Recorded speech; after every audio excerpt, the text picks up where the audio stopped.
మీ ఎలాంటి వ్యాపార ప్రకటనలకైనా వెంటనే మా ఛానల్ సంప్రదించండి. నమస్తే.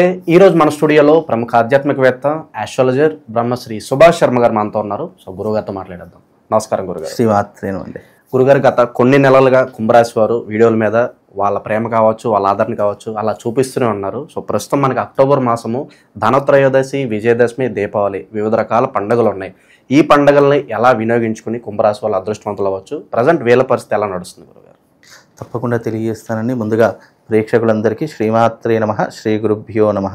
యాదేవి సర్వభూతేషు మాతృరూపేణ సంస్థిత నమస్తస్సై నమస్తస్సై నమస్తస్సై నమో నమః. కుంభరాశి వారికి ఇది ఒక అదృష్ట యోగం అని చెప్పుకోవచ్చు. ఈ కుంభరాశి వారికి శని ప్రభావం అనేటటువంటిది నడుస్తుంది. దాదాపుగా ఇంకా సంవత్సరంన్నర పాటు శని ప్రభావం అనేటటువంటిది ఉంటుంది. కాబట్టి ఈ యొక్క శని ప్రభావం నుంచి బయటపడాలి. కుంభరాశి వారికి చాలామంది ఏమనుకుంటారంటే, మనం ప్రతీ నెల మాస ఫలితాలు చెప్తూ ఉన్నాము. చాలామంది ఏమంటారంటే, పోయిన నెల అలా చెప్పారండి, ఈ నెల ఇలా చెప్పారండి, అంతకుముందు అలా చెప్పారండి. ఈ రోజు ఉన్నటువంటి కాలం రేపు ఉండదు. క్షణక్షణానికి మారుతున్నటువంటి కాలము ఈ యొక్క ఉన్నటువంటి ఈ కలియుగంలో ఏంటి అంటే, క్షణక్షణం కాలం మారుతూ ఉంటుంది. కాలం మారుతున్నా ఒకటి పరిస్థితులు, ప్రభావాలు మారుతాయి. నీకు నిన్న ఉన్నటువంటి కాలం ఈ రోజు ఉండదు. కాబట్టి ఇక్కడ ప్లానెటరీ పొజిషన్లో కూడా చేంజ్ ఆఫ్ సిచ్యువేషన్స్ వస్తూ ఉంటాయి. నీకు పోయిన నెల నేను అద్భుతంగా ఉంది అని చెప్పాను అంటే కనుక ఆ మాసంలో ఆ కాలం అలా ఉంది నీ యొక్క జాతక ప్రకారం. ఇప్పుడు సెప్టెంబర్ అయిపోతుంది, అక్టోబర్లోకి అడుగు పెడుతున్నాం. అక్టోబర్ మాసంలో నీకు పోయిన నెలలా ఉండాలి అని అంటే కనుక కుదరదు. అప్ అండ్ డౌన్స్ అనేవి తప్పకుండా ఉంటాయి. కుంభరాశి వారికి ఈ అక్టోబర్ మాసంలో ఎదురయ్యేటటువంటి ఇబ్బందులు కూడా కొన్ని అదే రకంగా ఉంటాయి. అవి ఎందుకు ఉంటాయి అని అంటే కనుక శని ప్రభావం యొక్క విధానము, అందులోనూ కుంభరాశిలో ఈ మాసంలో రాహు సంచారం అనేటటువంటిది నడుస్తుంది. రాహు సంచారం నడవడం వల్ల శని రాహు ఈ రెండు కాంబినేషన్లో ఉన్నప్పుడు ఆర్థిక పరమైనటువంటి ఇబ్బందులు ఎదుర్కొంటూ ఉంటారు. వ్యాపారం చేసేవాళ్ళు, వృత్తి చేసేటటువంటి వారికి అస్సలు సిచ్యువేషన్స్ బాగా ఉండవు. వ్యాపారం నడవకపోవడము, లావాదేవీలు ఇబ్బందులు రావడం వల్ల డబ్బులు బయట నుంచి తీసుకొచ్చి ఇన్వెస్ట్మెంట్లు పెట్టడము, లేదా రొటేషన్ చేయడము, ఇలాంటివి ఎక్కువగా జరిగేటటువంటి మనీ స్టక్ అయిపోతుంది. లేదా రావాల్సిన డబ్బు రాదు, లేదా డబ్బు అందకపోవడం వల్ల బయట నుంచి డబ్బులు తీసుకొచ్చి బిజినెస్ లో పెట్టడము, ఇలాంటి వృత్తి వ్యాపారాల్లో ట్రాన్సాక్షన్స్ విపరీతంగా జరుగుతాయి. అంటే వచ్చేదానికంటే పోయేదే ఎక్కువగా ఉండేటటువంటి లక్షణాలు ఏర్పడుతూ ఉంటాయి. ఆరోగ్యము దెబ్బతినేటటువంటి సూచనలు ఉన్నాయి. విశేషంగా వాళ్ళకి ఏంటి అని అంటే గనక ఆరోగ్యముతో పాటు కుటుంబ నష్టము కూడా జరిగేటటువంటి పరిణామాలు ఈ మాసంలో ఎదురవుతాయి. కనుక కుంభరాశి వారు ఎవరైతే ఉన్నారో ఈ మాసం కాస్త జాగ్రత్తగా ఉండండి. ఎందుకు అనంటే గనక మంచి జరుగుతున్నప్పుడు మంచే చెప్తాము, చెడు జరుగుతుంది అన్నప్పుడు సూచిస్తాము. దాన్ని మీరు ఏ రకంగా కరెక్ట్ చేసుకోవాలి. ఎందుకు అనంటే గనక యావత్ ప్రపంచంలో ఈ భూమండలంలో జ్ఞానం ఉన్నటువంటి జీవి మనిషి కాబట్టి మేము చెప్పడం వరకే మా ప్రయత్నము. దాన్ని ఏ రకంగా ఓవర్కమ్ చేస్తారు అనేటటువంటి కుంభరాశి వారి యొక్క ప్రయత్నపూర్వకంగా చేసేది ఏదైనా కూడా ఫలిస్తుంది. ఇప్పుడు నేను చెప్పేటటువంటి రాశి వారి ఎవరైతే ఈ కుంభరాశి వారు ఉన్నారో ఈ 3 సమస్యలు ఎదుర్కోవాల్సిన పరిస్థితి వస్తుంది అని ముందుగా సూచించినప్పుడు అవి రాకుండా ఏ రకంగా జాగ్రత్తలు తీసుకోవాలి అని ఆలోచించేటటువంటి మైండ్ సెట్ వాళ్ళకు ఉండాలండి. ఎందుకంటే పూర్తిగా జ్యోతిషం మీద ఆధారపడి ఉండకూడదు, పూర్తిగా మనం ఏం చేయకుండా ఉండకూడదు. మీరు చెప్తుంటారు కదా, ఈ ఫలితాలు ఒక 50% అప్లికబుల్ అవుతాయి, మిగతాది వాళ్ళ జాతకంలో ఇటువంటి యోగాలు ఉన్నాయని చూడాలి అంటూ ఉంటారు. 100% మనిషి ఇప్పుడు దీనికి నేను ప్రామాణికం ఏం చెప్తాను అంటే గనక కృతయుగంలో 100 to 100% జ్యోతిష్యము ప్రభావం చూపించేటటువంటిది ఇది జరుగుతుందంటే ఖచ్చితంగా జరిగేది.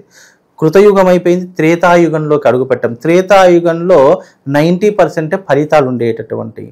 ఇక ద్వాపర యుగానికి వచ్చేసరికి 75కి పడిపోయింది. కలియుగం 50% ఛాన్సెస్ ఉంటాయి. కాలం మారుతున్నా కొద్ది ప్రభావం మారింది, ప్రభావం మారుతున్నా కొద్ది జ్యోతిష విధానం మారింది, జ్యోతిష విధానం మారిన కొద్ది ప్రజల యొక్క విశ్వాసాలు కూడా మారడం మొదలయ్యాయి. కృతయుగంలో పూర్తిగా ధర్మం 4 పాదాల మీద నడిచేటటువంటిది, నోటి మాటకు కట్టుబడి ఉండేవారు. అది త్రేతాయుగానికి వచ్చేసరికి అది కొంతవరకు తగ్గింది. ద్వాపర యుగం వచ్చేసరికి మూర్ఖత్వము, అంధవిశ్వాసం పెరిగిపోయింది. కలియుగానికి వచ్చేసరికి పూర్తిగా అంధవిశ్వాసం. అంటే యుగం మారింది, ప్రవర్తన మారింది, ఇక్కడ వ్యవహారం కూడా మారింది. కాబట్టి ఏదైనా ఇప్పుడున్నటువంటి కలియుగంలో జ్యోతిష్యం అనేటటువంటిది ఎంతో కొంత నీకు దారి చూపెట్టడానికి ఉన్నటువంటి ఒక మార్గనిర్దేశమే తప్ప ఈ రాశి వారికి ఇదే జరుగుతుంది, లేదంటే నీ జీవితం అంత ఇలాంటివి ఉండవు. కాబట్టి ఇలాంటి జరిగే సూచనలు నీ జీవితంలో వస్తాయి కుంభరాశి వారికి.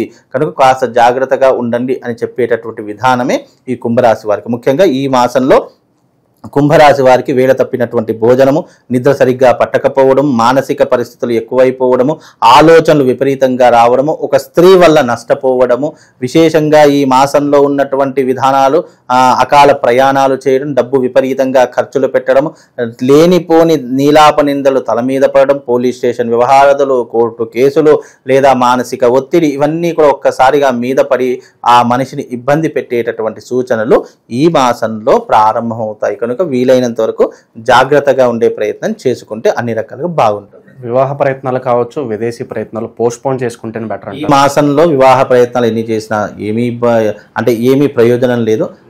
ఈ మాసం అక్టోబర్ అయిపోయిన తర్వాత నవంబర్ డిసెంబర్లో వివాహ ప్రయత్నాలు చేసుకుంటే అన్ని రకాలుగా బాగుంటుంది. ఈ ఆశ్వీజ మాసం మొత్తం కూడా అమ్మవారి యొక్క ఉత్సవాలు జరుగుతూ ఉంటాయి విశేషంగా. కనుక ఆశ్వీజ మాసంలో కుంభరాశి వారు అమ్మవారి యొక్క ఆరాధన చేసుకోండి. అలాగే ఈ కుంభరాశి వారికి ఒక అద్భుతమైనటువంటి అవకాశం అండి, ధనత్రయోదశి. ఈ మాసంలో ధనత్రయోదశి వస్తుంది ఈ 19వ తారీఖు రోజున. కనుక ఈ ధనత్రయోదశి రోజున ఎవరైతే అమ్మవారి యొక్క అక్టోబర్ 19వ తారీఖు ధనత్రయోదశి, అక్టోబర్ 19వ తారీఖు రోజున కమలాత్మిక సహిత శ్రీ మహాలక్ష్మి యాగం మొదలు పెడుతున్నాము. కనుక కుంభరాశి వారు ఎవరైతే ఈ వీడియో చూస్తున్నారో తప్పకుండా ఆ యాగంలో పాల్గొనండి. ఆ యాగంలో పాల్గొనడం ద్వారా నెగిటివ్ ఎనర్జీ దూరం అయిపోతుంది. శని ప్రభావం నుండి మీరు బయటపడగలుగుతూ ఉంటారు. వృత్తి వ్యాపారాదులు చేసే ప్రతి ఒక్కరికి కూడా ఆర్థికపరమైన నష్టం కలగకుండా వాళ్లకు ఒక యంత్ర ప్రసాదము, అలాగే శ్రీచక్ర నిర్మితమైనటువంటి ఒక శివశక్తి స్ఫటికలింగం కూడా వాళ్ళకు ప్రసాద రూపకంగా ఇస్తాను. ఆ యాగంలో పాల్గొనడం వల్ల నెగిటివ్ ఎనర్జీ, ఆర్థికపరమైన ఇబ్బందులు, కుటుంబ సమస్యలు, మానసిక ఒత్తిడి, వీటన్నిటి నుంచి కూడా బయటపడడానికి ఇది ఒక మహా అద్భుతమైనటువంటి అవకాశము అని చెప్పుకోవచ్చు. ఇది నిజామాబాద్లో జరుగుతుంది, ఇప్పుడే చెప్తున్నాను. కనుక అంటే ఎవ్రీ ఇయర్ నేను ధనత్రయోదశి చేస్తాను, కానీ నా పర్సనల్గానే చేస్తాను. ఎవరికి కూడా అవకాశం ఉండదు. చాలామంది అడుగుతారు కానీ ఎవరికి ఇవ్వను, ఎందుకంటే మనం అనుకున్న టైము వాళ్ళు అనుకున్న టైము డిస్టర్బెన్స్ కావచ్చు. కానీ ఈ మాసం మాత్రము తప్పకుండా అందరికీ అవకాశం కల్పిస్తున్నాను. తప్పకుండా రండి, యాగంలో పాల్గొనండి. ఇది దైవిక పరమైనటువంటి యాగము. ఇది సాయంకాలం ప్రదోష కాలంలో ప్రారంభమవుతుంది. కుంభరాశి వారికి ఎందుకు చెప్తున్నాను అంటే గనక రాబోయేటటువంటి రోజులు చాలా గడ్డు కాలము, చాలా అవాంతరాలు ఎదుర్కోవాల్సిన పరిస్థితులు ఏర్పడుతూ ఉంటాయి. కనుక కుంభరాశి వారు వస్తే దీనివల్ల ప్రయోజనం ఏంటి అని మీకు సందేహం రావచ్చు. విదేశీ ప్రయాణాలు చేయవచ్చు, అలాగే ఆర్థిక పరమైనటువంటి నష్టాన్ని దాని నుంచి మనం బయటపడవచ్చు. అంటే ఆకస్మిక ధనలాభము లేదా మనం డబ్బు సంపాదించే విధానాలు పెరగడం, ఇలాంటివి ఏదో ఒకటి జరుగుతూ ఉంటాయి. అలాగే కుంభరాశి వారికి వీలైనంత వరకు ఈ ధనత్రయోదశి రోజున ఇచ్చే ప్రసాదం వల్ల మీకు జీవితంలో ఉన్నటువంటి ఇబ్బందులు తొలగిపోతాయి, కుటుంబంలో ఉన్నటువంటి ఇబ్బందులు తొలగిపోతాయి. నేను ఇచ్చేటటువంటి వస్తువులు మీ ఇంట్లో పెట్టుకోవడం వల్ల నెగిటివ్ ఎనర్జీ, చాలా మందికి నరదృష్టి కంటికి కనిపించదు కానీ మనం అనుభవిస్తూ ఉంటాం. అలాంటి నెగిటివ్ ఎనర్జీ పోవడానికి కూడా ఇది ఒక మంచి అవకాశం అని మీరు తెలుసుకోవచ్చు. కాబట్టి ఈ యొక్క విధానంలో పాల్గొనే ప్రతి ఒక్కరు తప్పకుండా వచ్చి యాగంలో పాల్గొనండి. కుంభరాశి వారికి తప్పకుండా అదృష్ట యోగంతో పాటు ఆ పరమశివుడి యొక్క అనుగ్రహం కూడా కలుగుతుంది.